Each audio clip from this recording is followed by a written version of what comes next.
Hello, everyone. This is Mark Damon from PSG Talk, and I want to talk today about Illia Zabarnyi, PSG's new potential recruit. The news is that he is their top center back option in the market. They've made contact with Bournemouth. Illia Zabarnyi is 22 years old, allegedly wants to come to the club, and the two sides are generally far apart in the valuation, but it seems like this is a deal that may happen and it's only a matter of time. I want to sort of take this in two parts here. The first part is just the general evaluation of his worth. So Transfer Market has him valued at about 42 million euros. So if we're just talking about pure, what does the market say?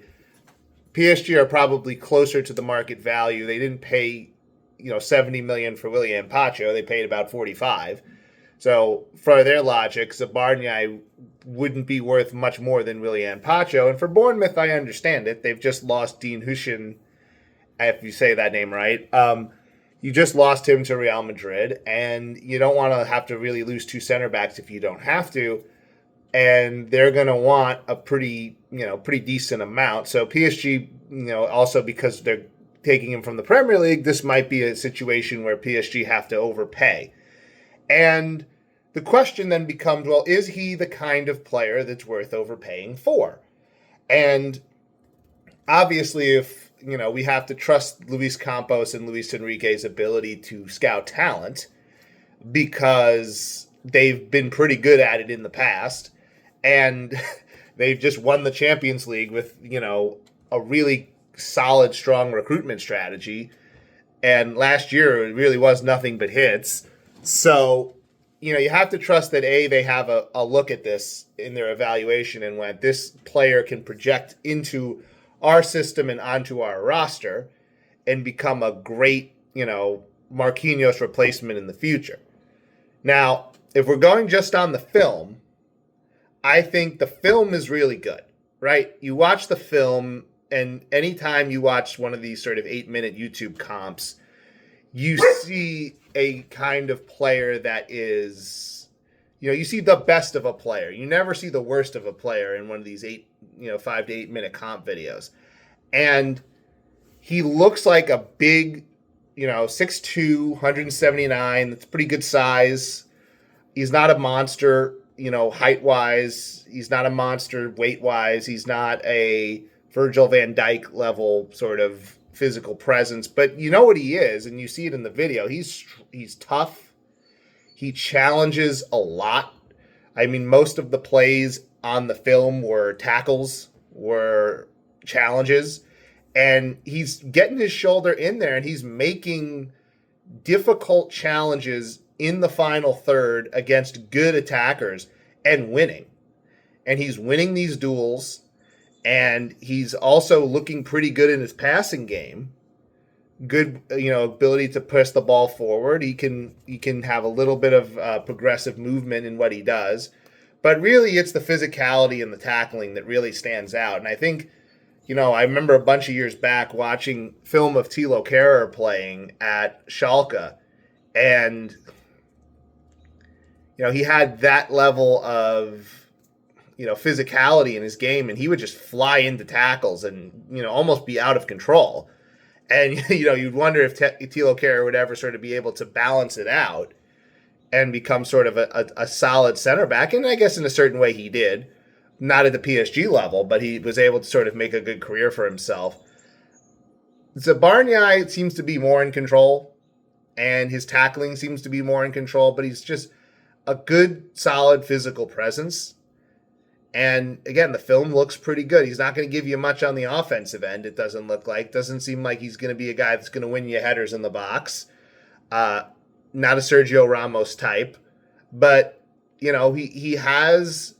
The film looks promising. And I also sort of wanted to look into the numbers here using FB reference to sort of get maybe a little deeper into why PSG have decided to go after this player.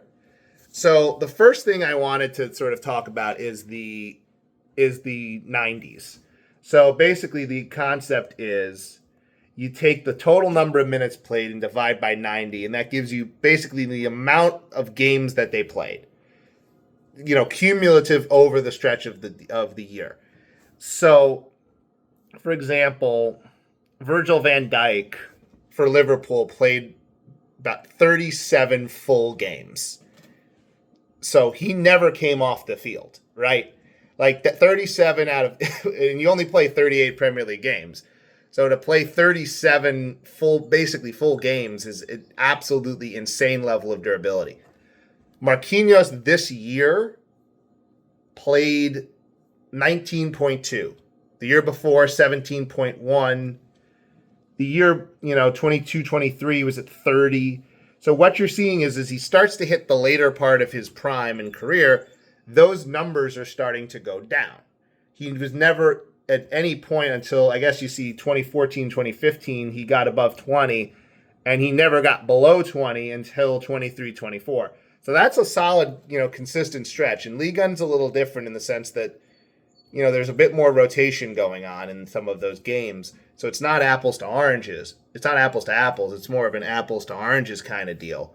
But playing 19.2 out of 34 full games, it shows that you're slowing down and that you're starting to get rotated. Willian Pacho this year played 23.7. So I think a lot of those minutes that he didn't get would have gone to Lucas Beraldo. Maybe, I could look up Beraldo's quickly, but I'm sure, let's actually look it up. Let's see what Lucas Beraldo's, see if we can sort of do a like-to-like here with Beraldo. Here we go. His per 90 was, so he played 22.3. So that sort of shows you how much he played this year. He played a significant amount. He played more in his domestic league than Marquinhos did. So Beraldo played 2,011 minutes. And Marquinhos did not play that. I'm looking for that number. Marquinhos played, standard stats, he played 1,725. Pacho played, as we go up here, 2,132. Zabarnyi's number is 34.5. So out of 38 games, he played 34.5 of them. And he missed 2 because of a red card suspension. So that number should even be higher. The previous year, he logged 37 out of the 38 games. So that red card kind of skews the stats. So the first thing that jumps out at you really is that he's playing a lot at age 22 in the Premier League against elite forwards in competition. That should stand out to you right away, right? Like they look at that and go, okay, here's somebody in his, really first 2 major years in the Premier League. He is a consistent starter. That's not really an underlying number, but what it tells you is that he is a gamer. He doesn't get hurt. He's not missing time. He's not in a rotation. He's an undisputed starter. And he's an undisputed starter in a center back pairing that was one of the best in the Premier League. It wasn't just Dean Huijsen. It was Dean Huijsen and Illia Zabarnyi. Now, Huijsen, by the way, had about 27. So Illia Zabarnyi played more minutes than Dean Huijsen. Now, the second thing, we want to talk about, and because this is a Luis Enrique team, is the passing, right? And PSG have been gifted over the last few years to have one of the best center backs when it comes to passing the ball in the maybe of his generation. I think if anything, Marquinhos will be known as one of the best passing center backs of his generation. And you look at his percentiles in the last 365 days, just passing-wise. Passing attempts, he's in the 97th. Pass completion, he's in the 99th percentile. So if you look at that, he's the best passer in world football when it comes to center backs. Progressive passes, which again means passes going forward into the next sort of zone, breaking the lines, moving the ball forward as opposed to side to side. He's at 97%. Progressive carries at 82%. So those numbers are incredibly high. You're talking about, again, an elite top-tier passer of the ball at the center back position. You go to William Pacho, who is his partner, obviously. His passing stats are pretty good. They're not in that category, but his passing attempts is at 92. His pass completion is at 98. But where he struggles, where he doesn't, and I think part of this is because he's playing next to one of the best passers of the ball of his generation, so he doesn't have to do it as much. His progressive passes were 2.18 per game.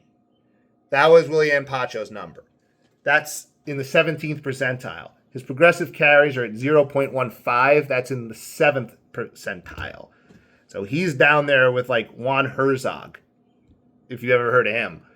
Marquinhos in those same, if we go down to his page here, in his passing stats, again, underlying numbers, 96% short, 97% medium, 68.3% long. Good numbers, but again, if we're just talking about the progressive passes that he's making, they're not there. And again, I think part of that is because he's playing alongside of a great passer. Now, we go to Zabarnyi's numbers. So we go to his passing numbers.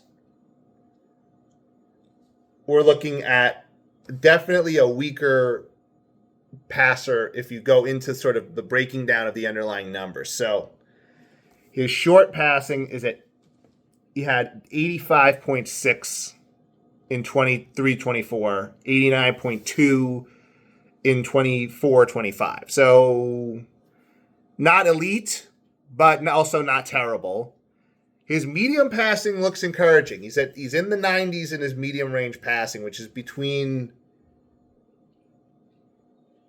medium pass would be between 15 and 30, which really is sort of the sweet spot in the Enrique offense. It's not a long ball. It's not a long ball offense for center backs. It really is more about those short and medium term passes. And in those medium term passes, he's holding his own at 92 and 91% over the previous 2 years. Overall total about 92%. That's pretty good. His long ball total, not great. 51.9 in 304 in 23-24, 54 in 24-25. So not great, right? He completes half the long balls that he passes.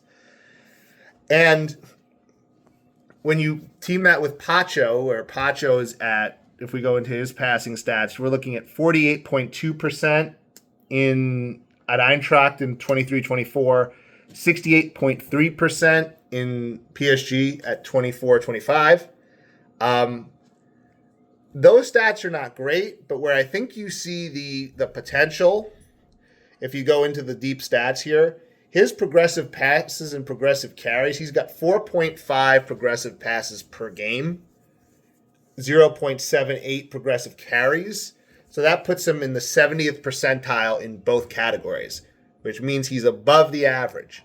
So reminder that that's in a Bournemouth offense that is not as possession dominant as Paris Saint-Germain.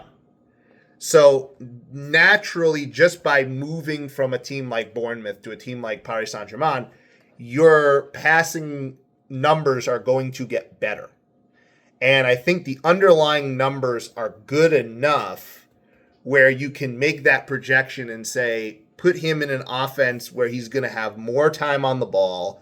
It's going to be less defending. It's going to be less tackling, which, again, I think we'll talk about that in a minute.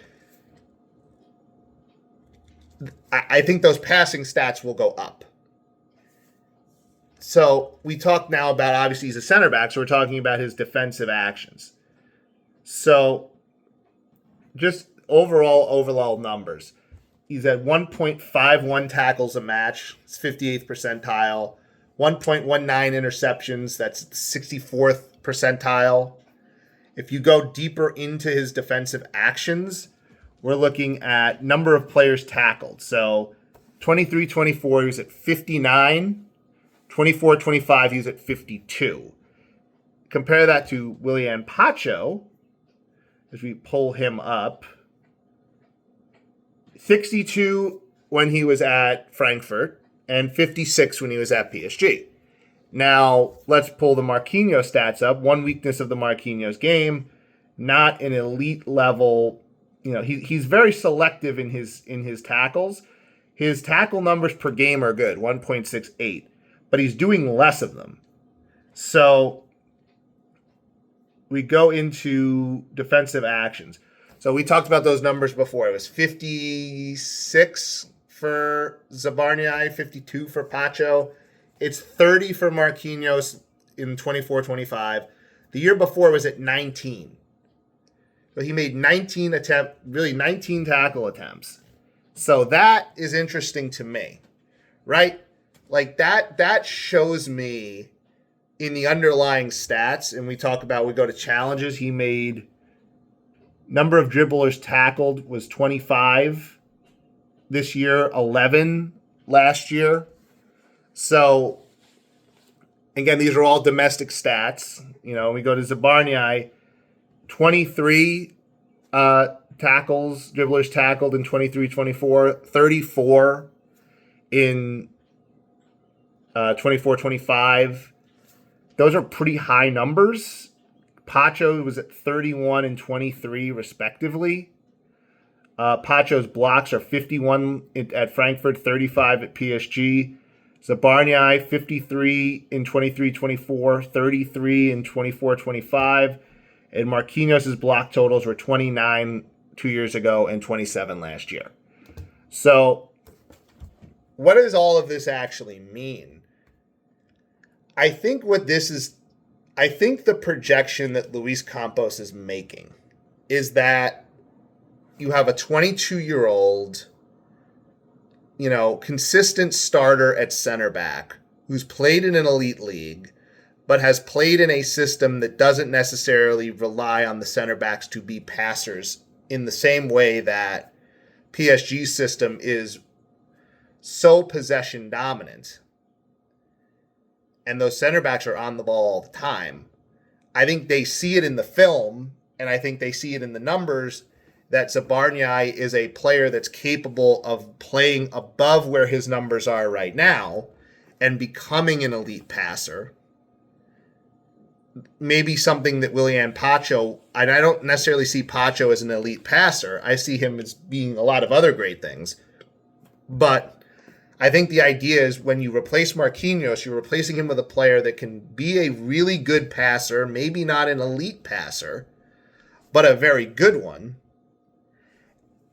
but also has the defensive ability to win challenges, win in the air, be physical against elite forward play. And I think where PSG got lucky in this Champions League run is they really didn't run up against an elite center forward the entire time. Not one that was healthy. Lautaro Martinez wasn't healthy in the final. Arsenal were playing without a striker, a natural one. Aston Villa really didn't have anyone that struck fear in your hearts. And Liverpool, they bring Luis Diaz on, and he, that one goal that Harvey Elliott scores was because Luis Diaz beats Marquinhos in the air on a duel. So you've seen it also in the past where PSG have struggled with players like Nicholas Füllkrug, or even, the guy from Brest this year, whose name is escaping me at the Nicolas Ajorc, right? They've struggled in the past with bigger physical center forwards. And I think with Zabarnyi, I think there's a real hope that he can also be, him and Pacho can be lockdown physical center backs that can also progress the ball. And that's the best of the both worlds that they want. a physical center back that can make one-on-one tackles, that can stick his nose in there, that can be physical, that can make up for some, maybe some mistakes at times, a nice eraser at the back, and a guy who has some upside as a passer and a progressor of the ball. So that's all I wanted to say about Zabarnyi. He may or may not be a PSG player in the next few weeks, but I wanted to make this just to sort of make that point of, okay, why do they want him? And I think, I've laid that case out pretty well. So, hope you've enjoyed this. If you do, I'll try to make more of them as we get more transfer targets in the future. Take care, everyone, and au revoir for now.